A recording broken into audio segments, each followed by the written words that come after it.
Premier league அடித்துக் கொள்ளும் 6 அணிகள்.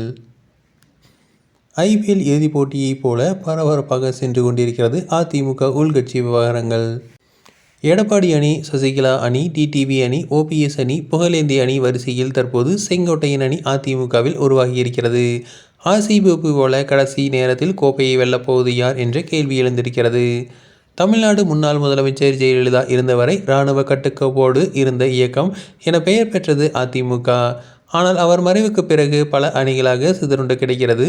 ஜெயலலிதா மறைவுக்கு பிறகு ஓபிஎஸ் முதல்வராக பதவியேற்ற நிலையில் கட்சியின் பொதுச் செயலாளராக சசிகலா தேர்ந்தெடுக்கப்பட்டார்.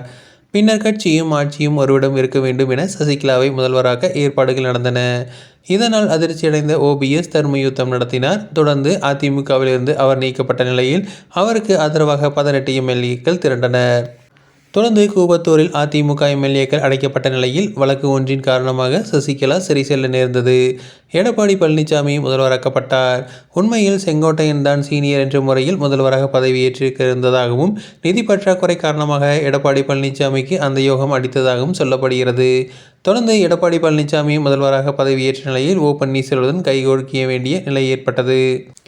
இந்த நிலையில் அதிமுகவிலிருந்து பிரிந்து சென்றவர்களை ஒன்றிணைக்க வேண்டும் என செங்கோட்டையன் போர்க்கொடி தூக்கினார்.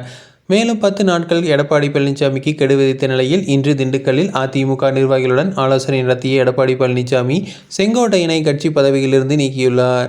மேலும் அவரது ஆதரவாளர்களும் துரத்தியடிக்கப்பட்டனர். இந்த நிலையில் தங்களுக்கு கட்சியில் பதவி வேண்டாம் என செங்கோட்டையனின் ஆதரவாளர்கள் எடப்பாடி பழனிசாமிக்கு கடிதம் எழுதியுள்ளனர். இதனால் செங்கோட்டையன் தனி அணியாக செயல்படுவாரா என்ற கேள்வி எழுந்திருக்கிறது. அதே நேரத்தில் யாருடன் சேரப்போகிறார் என்ற தகவலும் இல்லை. ஆனால் அதிமுகவை ஒன்றிணைக்கும் பணியை செய்வேன் என செங்கோட்டையன் கூறியிருக்கிறார். அந்த வகையில் அதிமுக தலைமையிலான போட்டியில் தற்போது எடப்பாடி பழனிசாமி அணி, டிடிவி தினகரன், சசிகலா, பன்னீர்செல்வம், பெங்களூர் புகழேந்தி, செங்கோட்டையன் என 6 அணிகள் செயல்பட்டு வருகின்றன.